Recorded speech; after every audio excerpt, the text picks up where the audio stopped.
કાલના વિડીયોમાં આ શીર્ષક એટલે કે યદ ભવિષ્ય વિનશ્યતિ હેઠળ આપણે શીર્ષકની સમજૂતી પ્રાપ્ત કરી હતી.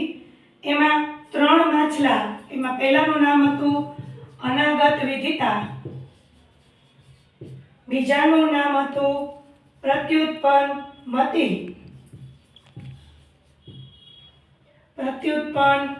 મતિ અને ત્રીજાનું નામ હતું યદ ભવિષ્ય. હવે આ ત્રણેય માછલા એક જળાશયની અંદર રહેતા હતા. આ ત્રણેય માછલા એક જળાશયની અંદર રહેતા હતા. હવે એક દિવસ એવું બન્યું કે બે માછીમાર એ જળાશય પાસે આવી પહોંચ્યા.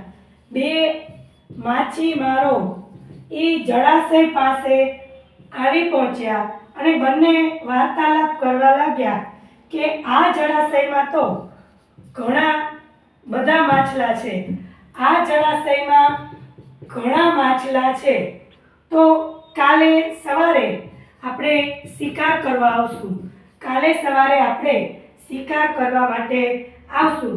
આવી વાતો કરતા હતા ત્યારે જળાશયમાં રહેલા આ 3 માછલાઓ જે એકબીજાના મિત્ર હતા, અનાગત વિદિતા, પ્રત્યુત્પન્ન મતિ અને યદ ભવિષ્ય, હવે એ ત્રણેય આ માછીમારોની વાતો સાંભળી જાય છે અને ત્રણેય પોતે માછીમારોના ગયા પછી જે વાર્તાલાપ કરે છે એ વાર્તાલાપ આખો અહીંયા વાર્તામાં છે.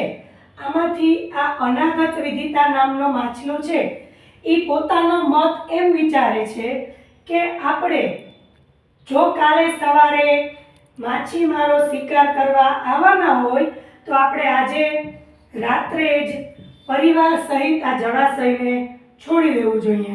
શું કામ? કારણ કે એનું નામ જ છે અનાગત વિદિતા. એ એડવાન્સ આયોજનવાળું માછલું છે.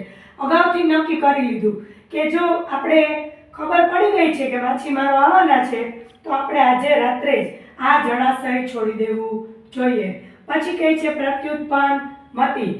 આ એમ કહે છે કે કાલે સવાર પડે, માછીમારો આવે ત્યારે જોશું, ઝાડ નાખશે તો આપણે વિચારી લેશું અને પછી જે થશે એ કરશું.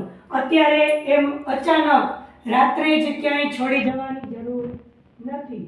પછી ત્રીજા માછલાનો વારો આવે છે, એનું નામ છે યદ ભવિષ્ય. હવે કાલ સવાર પડે, માછીમારો આવે, ઝાડ નાખે, ત્રણેયની વાત છે. એના માટે અત્યારથી હું વિચારવું, જે નસીબમાં હશે એ થશે. આમ એ પ્રારબ્ધના આધારે બેસી રહી છે.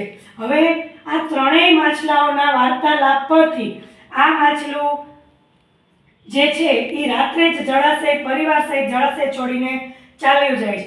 આ માછલું ત્યાં જ રહે છે, માછીમારની ઝાડમાં ફસાય છે અને મળવાનો ડોર કરે છે.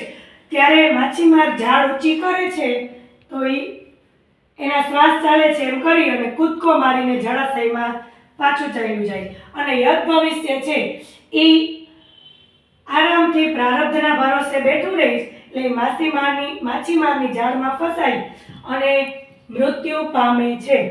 આવી કંઈક વાર્તા અહીંયા આપણે શીખાડી છે. આ વાર્તા ઉપરથી વ્યક્તિએ બોધ લેવાનો છે કે કોને કયા માછલા જેવું બનવું જોઈએ. સૌથી વધારે સારું આ છે કે કોઈ પ્રકારનું ટેન્શન આવે એની પહેલાં જ એ ટેન્શનમાંથી મુક્ત થઈ જાઓ, ત્યાંથી હટી જાઓ. પછી આ છે લડી લેવાની ક્ષમતાવાળું, તો એને લડી લીધું અને એનો જીવ સંઘર્ષથી બચાવ્યો. અને આ જે છે એ કાંઈ ન કર્યું, પ્રકૃતિના ભરોસે અંતે એને મૃત્યુ પ્રાપ્ત થયું. આવી રીતે આખી ગુજરાતી વાર્તા મેં આની તમને કહી દીધી.